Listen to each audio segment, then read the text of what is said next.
সব ফজরের পর থেকে রাত 10টা পর্যন্ত মাইলের পর মাইল হাঁটবো, জনগণের কাছে যাব, উনি তাই করেছিলেন।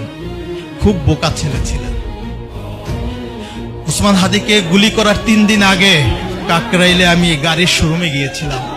বিজনেসের এগেইনস্টে লোন নিয়ে আমি একটা গাড়ি নিতে চেয়েছিলাম। ও আমাকে ডেকে বললেন, ভাই, আপনি যে আমাকে লোন করে গাড়ি করে দিবেন, এটা তো আর গাড়িতে লেখা থাকবে না, মানুষ মনে করবে জুলাই বিক্রি করে আমি গাড়ি কিনেছি। এর চেয়ে বরং আমরা দুটো ভ্যান কিনি, ঢাকা আটের শহরের মধ্যে আসুন, আমরা ভ্যানে করে করে মানুষের কাছে যাব।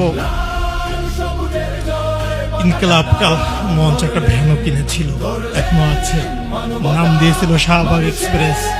আমি গাড়ির শোরুমে গিয়েও ফেরত আসছি, আমি গাড়ি কিনি নাই।